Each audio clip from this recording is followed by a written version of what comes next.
দর্শক, বাংলাদেশের খবরের লাইভে আপনাদের স্বাগতম। আমি চুটন বিশ্বাস। এই মুহূর্তে আছি খাগড়াছড়ির যে সদরস্থ কমলছড়ি যে এলাকায় স্বপ্ন প্রতিবন্ধী আশ্রয় কেন্দ্রে। আমি সেই স্বপ্ন প্রতিবন্ধী আশ্রয় কেন্দ্রে সে একটু ছোট দৃশ্যটি আপনাদের দেখানোর চেষ্টা করছি।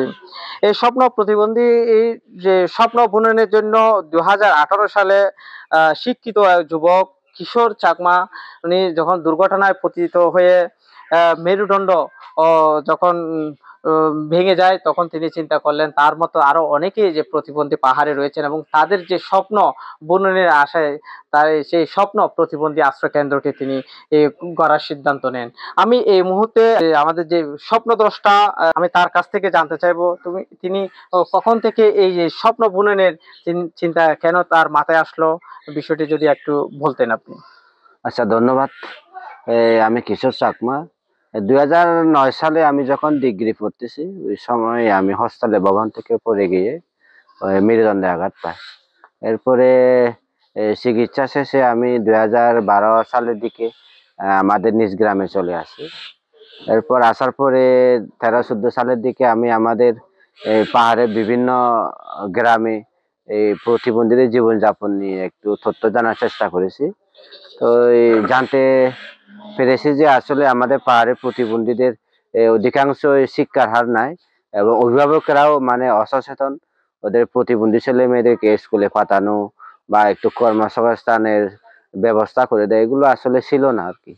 তো আমি চিন্তা করলাম যে তাহলে একটা পাহাড়ের কি বলে যে ক্ষুদ্র আকারে হলে যদি আমরা একটা প্রতিবন্ধী কার্যক্রম চালু করি তাহলে ভালো হয়। এই চিন্তা থেকে আমরা 3-4 জন প্রতিবন্ধী মিলে এই স্বপ্ন প্রতিবন্ধী প্রতিষ্ঠান 2018 সাল থেকে শুরু করি। তো শুরুতে আমাদের 3 জন প্রতিবন্ধী আবাসিক ভাবে রাখা হয়। তো বর্তমানে আমাদের এই বিভিন্ন মানুষের সহায়তার মাধ্যমে আমাদের 23 জন প্রতিবন্ধী আমরা এখানে থাকি। তো আমাদের এখানে প্রতিবন্ধী ছেলে মেয়েদেরকে আমরা বিনা পয়সায় লেখাপড়ায়, এবং কি তাদেরকে লেখাপড়ার পাশাপাশি কর্মসংস্থানের জন্য সেলাই, মোমবাতি, স্যান্ডেল বানানো, কম্পিউটার, এগুলা কর্মমুখী শিক্ষা দেওয়ার চেষ্টা করি। তবে আমাদের একটু আর্থিক সমস্যার কারণে আমাদের এইসব ট্রেনিং গুলো বর্তমানে বন্ধ রয়েছে। তো আমরা যদি প্রশাসনের মাধ্যমে যদি সহায়তা পাই, আমাদের ট্রেনিং গুলো আবার চালু করার সুযোগ পাবো। এবং তার মধ্যে হলো আমাদের একটু আবাসনের সমস্যা, আমাদের পর্যাপ্ত পরিমাণে থাকার মতো ভবন নাই। তো আমরা প্রশাসনের কাছে বা সরকারের কাছে যদি এই সহায়তা পাই, আমাদের এই কার্যক্রমগুলো আরো সামনে এগিয়ে যাবে, এটা আশা করি আমি।